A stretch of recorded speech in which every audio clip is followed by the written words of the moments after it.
What's going on, everyone? Seth with Desires Dig 9 YJ here, and today I have an updated Sky Striker deck profile. I haven't had the deck in a while, so I kind of had to get all the cards for it again. I had most of the stuff, so I had to order a little bit, and then the ban list came out, and we got Engage 2 and Multi-Roll to 3, which is kind of insane when you think about it. This is a going first build. I have tried going second or blind second. I just don't like it. It's not me. It's not my play style. Yeah. So we'll go ahead and just dive right into it. Start things off. Obviously, we got to play a 3 Ray and the 1 Rose. These are your main Sky Striker monsters you want to summon. Ray being able to quick effect tag out into one of your Link monsters is awesome. And Rose being able to special summon herself from hand when a Sky Striker Ace monster is special summoned. Or if you clear the extra monster zone by card effect, she can special summon herself from the grave and then they get a monster on the field, so that's pretty nice. And obviously there's only Sky Striker Ace monsters we play. So for the hand traps, triple Ash Blossom. Pretty self-explanatory. Brandon's still in the format, and Ash and Brandon Fusion is nice. And it's just really good across the board, really. Every deck's got something that can be ashed to slow it down. And then next, double effect Veiler. Mainly because I am playing Selene in the extra deck as a way to make access code. If you choose not to play Veiler, you can obviously not play Selene either. You can always swap this out for something like Ghost Bell's really good, I feel. Abyss Steel, really whatever your preference is. And then 3 Infinite Impermanence. It's Imperm. There's not much to say about it. Imperm is an insane card. It always has been since its conception. So that's it for the hand traps. Low hand trap lineup. Like I said, it's just my personal preference and play style. So next for our spells, obviously triple Widow Anchor, being able to negate an opponent's monster and then take control of it if you have 3 or more spells in grave is very, very nice and very handy when it comes to link climbing. Triple Linkage. Linkage is a starter, so I feel like even if you go first, you still play 3. And on the off chance you lose Dice Roll and you open up this in Ray, depending on what else you open up, you can crack the boards and actually OTK if you have Ray and Linkage in hand. So that's pretty cool. Something the deck never really had before was an archetype style OTK. It was always relying on stuff like Access Code Talker, stuff like that. And then next up, thanks to be honest, we are on double Engage. Still blows my mind this card is at 2 because I played Toss format. I was playing Danger Thunder Dragon. For those of you that didn't know, and everyone that knew I was playing that deck because I loved it. Not much to say about Engage. It searches pretty much every Sky Striker card in your deck, and if you have 3 more spells in grave, you draw 1 on top of it. So it's basically pot of greed. Next up, double Multi-Roll. I feel 2 is fine. 3 I feel is too bricky. If you choose to play second, you can probably cut Multi-Roll to 1 if you really wanted to. But I just think with going first, 2 is fine. Like I said, 3 is really, really bricky. So, and the next, double Afterburner. This is your monster pop, as well as your, it can also pop back row if you have 3 more spells in grave, so that's kind of nice. If you're playing blind second, you can opt to play 3. A lot of going first builds play 1. I just like to play 2, but that's, like I said, that's my personal preference. If I really wanted to, I could cut one of these for a 3rd effect Veiler. So, next up is double Shark Cannon. This card's also nice to be able to use to link climb with, being able to banish a monster from your opponent's graveyard. And like Widow Anchor, if you have 3 or more spells in the grave, you get to special summon it to your side of the field instead of take it like Widow Anchor does. So that's pretty nifty, especially if you're going into someone's graveyard that has like a link 2 or whatever, it can really help you link climb into your access code. And then next we have the one Hornet drone. Gives you a token. It's another body that you can use to link summon. And then rounding up, we are playing one Area 0 and the one Terraforming to act as a second copy of Area 0. I tried the old school ratio of 2 Area 0 and 1 Terraforming. I do not like that anymore. Area 0 just gets really, really bricky nowadays just because there's like just better cards. So, but that's it for our Sky Striker spell lineup. And then for regular spells, this is also personal preference. But I am opting to play 2 Pot Desires. Obviously, it's semi-limited. I don't want to play Prosperity in this deck. I understand Prosperity is, in some aspects, better. But I don't like the idea of banishing cards from my extra deck, especially when the deck relies on those cards. So that's why I prefer to play Desires.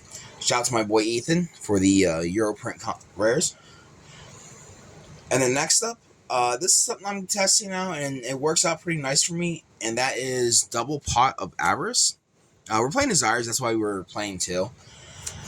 The Equip spell can cycle back 3 unless you draw 1, whatever. But this lets you cycle back 5 and then draw 2. Granted, it's not searchable, but it's there if you need it.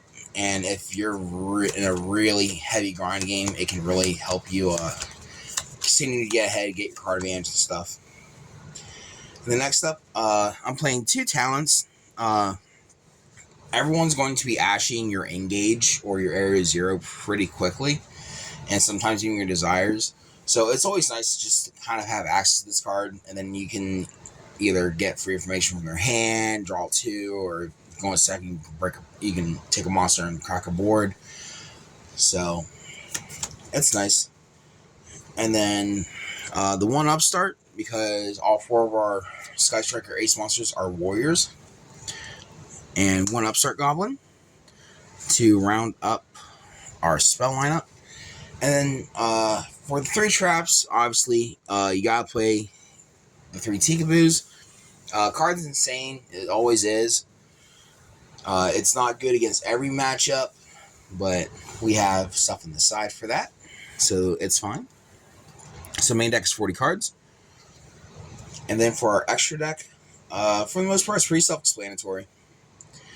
So we have Triple Kagari. This is the one that lets you add Sky Striker spells back from your graveyard, which you can also send with Hayate. Hayate has this cool ability to be able to attack directly, and then during damage calc, you can send a Sky Striker card you control to the graveyard card, so you can send the Rose to make your linkage OTK viable. And then we play 3 Shizuku. This card is really nice, being able to lower your opponent's monster's attack points based off the amount of spells engraved, and then during your end phase, you get to search out Sky Striker spell, so that's pretty cool. The one Kaina, I don't care too much for this card. I'm not gonna lie, probably wants to cut it, but sometimes time is a thing, and that's about the only reason I really do keep it in my deck. A lot of times, I just kind of burn it off if I need to. But if I were to cut it, I would probably play a second copy of Zeke.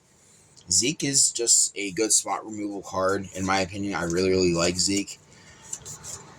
I know there's arguments for playing 2 Hayate. I just like having 3 of the best Sky Striker monsters in the extra deck. Kaina can come up once in the blue moon, but like I said, if you really want to, you can cut that for another Zeke. And then we have our access code package of 1 Dark Charmer, 1 Unicorn, and then 1 Celine, because we are playing Effect Veiler, and then obviously the big guy himself, 1 access code talker. Not much to say about those 4 cards. Everyone knows what those 4 cards do. Kind of mandatory in my opinion. There's arguments to not play access code talker package at all in Sky Striker. I don't know, man. Sometimes that linkage,